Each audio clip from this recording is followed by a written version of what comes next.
अस्सलामुअलैकुम, welcome back to my channel. आज की वीडियो में मैं आपको बताऊंगी कि आप एक मंथ के अंदर अपना एमडी कैट का सिलेबस किस तरह से कवर कर सकते हैं। बिकॉज़ एमडी कैट की डेट अनाउंस हो चुकी है और 5 अक्टूबर 2025 को एमडी कैट होगा।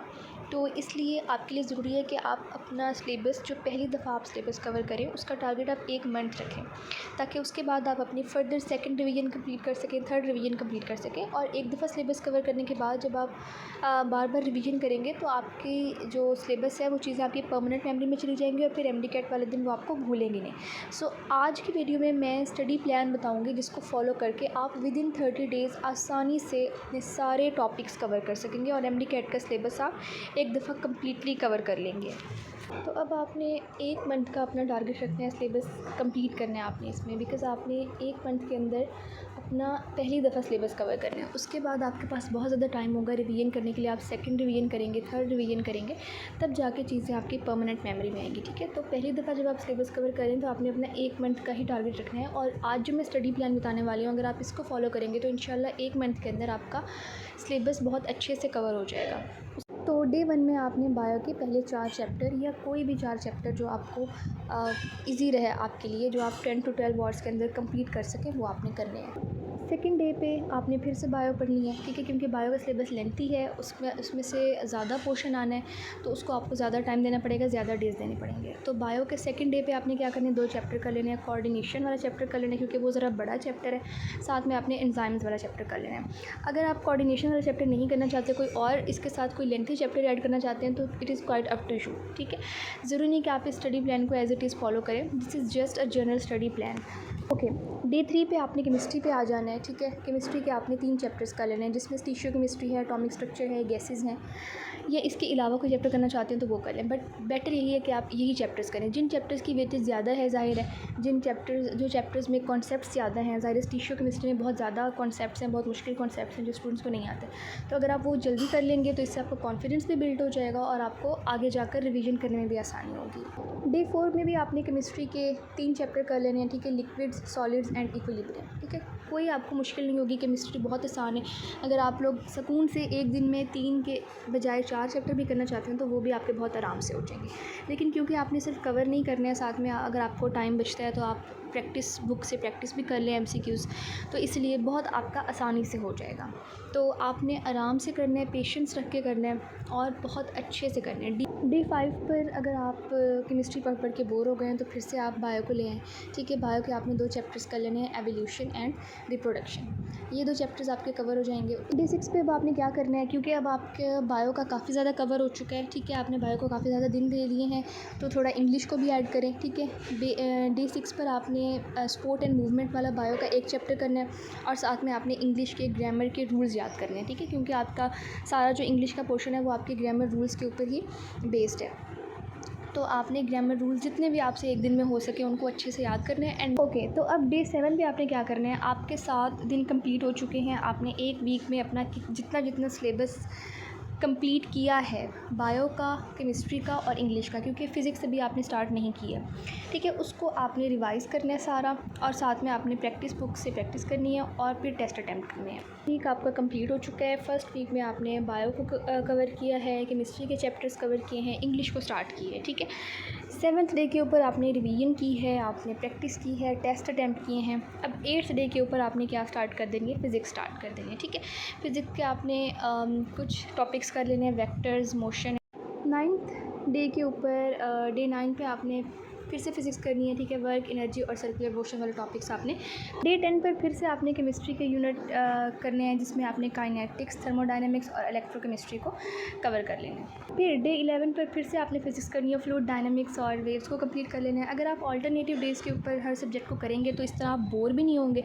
ठीक है, आपको स्टडी का बर्डन भी ज़्यादा फील नहीं होगा और आप एक सब्जेक्ट के ऊपर आराम से फोकस भी कर सकेंगे। डे 12 पर आपने फिर केमिस्ट्री करनी है, जिसमें आपने केमिकल बॉन्डिंग और इनऑर्गेनिक केमिस्ट्री स्टार्ट करनी है, S and P block elements. ठीक है, डे 13 पर अगेन फ़िज़िक्स करनी है। ठीक है, थर्मोडायनेमिक्स एंड इलेक्ट्रोस्टैटिक्स। आ जाता है डे 14, यानी आपके 2 वीक्स कंप्लीट होने लगे हैं। इसमें आपने क्या करना है, क्योंकि आपने सेकंड वीक में सिर्फ केमिस्ट्री और फिज़िक्स को फोकस किया है, तो आपने फ़िज़िक्स और केमिस्ट्री का जितना भी पढ़ा है उसकी कंप्लीट रिवीजन करनी है और साथ में आपने टेस्ट देना है, प्रैक्टिस बुक्स को कवर करना है, क्योंकि उसके भी MCQs जो होते हैं वो इंपॉर्टेंट होते हैं। प्रैक्टिस भी आपने करनी होती है साथ साथ। तो अगर तो आप प्रैक्टिस बुक्स साथ साथ करते आ रहे हैं तो भी बहुत अच्छी बात है। वीक के एंड पर जाकर करना चाहते हैं तब भी ठीक है। और आपने टेस्ट भी अटैम्प्ट करने हैं। थर्ड वीक आपने स्टार्ट करना है। थर्ड वीक के फर्स्ट डे के ऊपर आपने क्या करनी है, ऑर्गेनिक केमिस्ट्री करनी है। ऑर्गेनिक केमिस्ट्री का इंट्रोडक्शन वाला जो चैप्टर है वो कवर करना है और हाइड्रोकार्बन्स। और बिलीव मी, ये ऑर्गेनिक केमिस्ट्री जो है इसमें से आपका 70% केमिस्ट्री का पोर्शन आता है, तो इसको आपने बहुत अच्छे से कवर करना है। डे 16 पे आपने अल्कोहल्स, फिनोल्स, एल्डिहाइड्स और कीटोन्स, क्योंकि ये सारे छोटे छोटे चैप्टर्स हैं और एक चैप्टर दूसरे चैप्टर से रिलेटेड है, तो अगर आप इनको एक ही दिन में कवर करेंगे तो आपको बहुत आसानी से हो जाएगा और आपके सारे कॉन्सेप्ट्स भी क्लियर हो जाएंगे। डे 17 पर आपने कार्बोक्सिलिक एसिड्स, मैक्रोमोलिक्यूल्स और पॉलीमर्स कंप्लीट कर लेना है। डे 18 पर फिर आपने फ़िज़िक्स कर लेनी है, ठीक है। इलेक्ट्रोमैग्नेटिज्म और इंडक्शन वाले टॉपिक्स कवर कर लेने हैं। डे 19 पर आपने फिर से फ़िज़िक्स करनी है, ठीक है। AC सर्किट्स, इलेक्ट्रॉनिक्स, ये वाले चैप्टर कवर करने हैं। अब आप ये देखेंगे थर्ड वीक में फ़र्स्ट 2 वीक्स में जो आपने किया था वो आपने फ़र्स्ट ईयर की फ़िज़िक्स कवर की थी, और अब थर्ड वीक में आप अपनी सेकेंड ईयर की जो फ़िज़िक्स है उसको कवर करेंगे। सो 20th डे पर आपने क्या करना है, इंग्लिश के sentence correction, active passive narration, ये सारा आपने कवर कर लेना है। इसके अलावा आपकी जो इंग्लिश की मैंने तो वैसे किप्स की बुक यूज़ की थी, लेकिन आप जो भी केमिकल ग्रामर यूज़ कर रहे हैं, जो भी आप ग्रामर की बुक यूज़ कर रहे हैं, उसमें जो भी आपके ग्रामर के रूल्स रह गए हैं वो आपने साथ साथ करते जाने हैं, रिवाइज़ करते जाने। और इंग्लिश एक ऐसा सब्जेक्ट है जिसको डेली अगर आप आधा घंटा भी देना, आज से अगर आप स्टार्ट करें और डेली सिर्फ आधा घंटा भी दे देना, तो आपकी बहुत अच्छी कवर हो जाएगी MD-CAT तक। डे 21 है और डे 21 पर आपके 3 वीक्स कंप्लीट हो जाते हैं। तो इसमें आपने क्या करनी है, रिवीजन करनी है, प्रैक्टिस MCQs करने हैं, और जितना भी आपने फ़िज़िक्स, केमिस्ट्री और इंग्लिश का सिलेबस कवर कर लिया है इस वीक में, उस सारे की आपने रिवीजन करनी है, ठीक है। और टेस्ट पे अटैम्प्ट करना है। होने लगे हैं डे 22 स्टार्ट, ठीक है। 4th वीक स्टार्ट होने लगा है। अब आपने बायो को कब से छोड़ा हुआ है, तो थोड़ा आपका माइंड फ्रेश हो गया होगा, बायो को फिर से पढ़ने का दिल करने लगेगा। फिर आपने बायो स्टार्ट करनी है और इनहेरिटेंस और सर्कुलेशन को कंप्लीट कर लेना है। दोनों इंपॉर्टेंट चैप्टर भी हैं, लेंथी चैप्टर भी हैं और थोड़े बोरिंग भी हैं, तो आपने इनको एक ही दिन में कर लेना है। आधे दिन में सर्कुलेशन कर लेंगे, आधे दिन में इनहेरिटेंस वाला चैप्टर हो जाएगा। डे 23 पर फिर आपने बायो के मज़ीद 2 चैप्टर्स कवर कर लेने हैं, इम्यूनिटी एंड रेस्पिरेशन। डे 24 पर आपने बायो के 3 चैप्टर्स कंप्लीट करने हैं, डाइजेशन, होम्योस्टेसिस एंड बायोटेक्नोलॉजी, ठीक है। छोटे छोटे चैप्टर्स हैं तो आसानी से आपके कवर हो जाएंगे एक दिन में।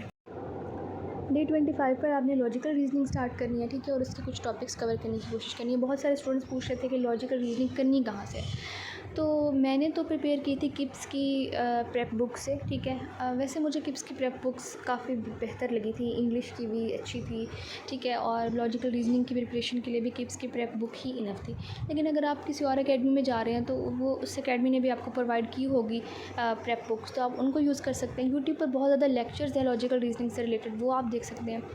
और इसके अलावा आप अगर आप गूगल पर सर्च करें तो आपको बहुत सारी बुक्स मिल जाएंगी लॉजिकल रीजनिंग की प्रिपरेशन करने के लिए।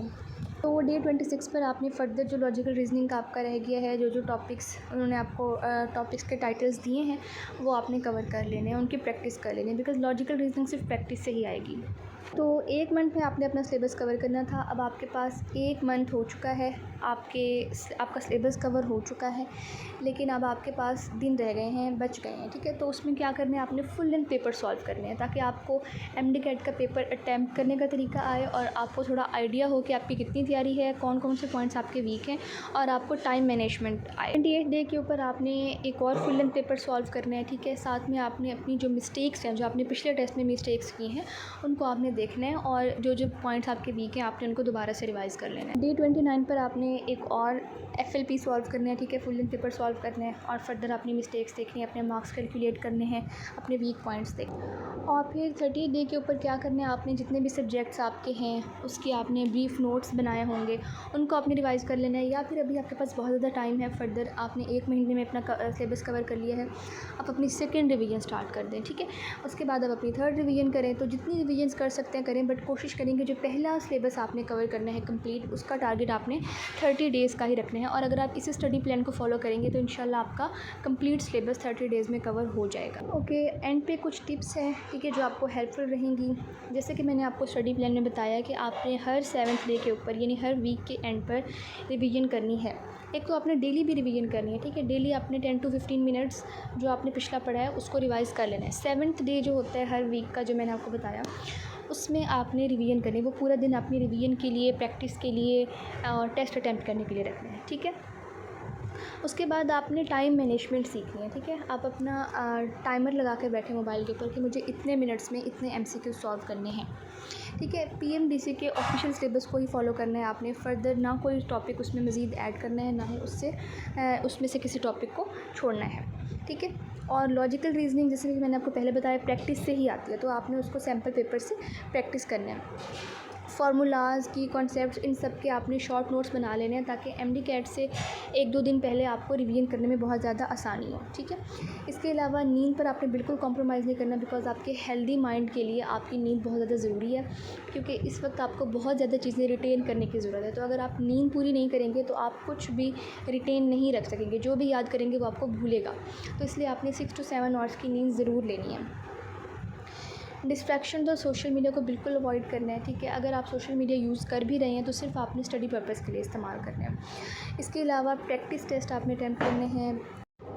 जैसा कि मैंने आपको स्टडी प्लान में बताया, आपने हर वीक अपना टेस्ट अटेम्प्ट करना है, एक मेजर टेस्ट अटेम्प्ट करना है, ठीक है, जिसमें एटलीस्ट 100 MCQs तो ज़रूर हो, ताकि आपकी अच्छी से प्रैक्टिस हो सके। फर्दर भी अगर आपकी इस स्टडी प्लान से रिलेटेड कोई क्वेश्चंस हों या MD-CAT से रिलेटेड कोई क्वेश्चंस हों, so you can ask in the comment box and please share it with your friends too. Thank you. अल्लाह हाफिज़।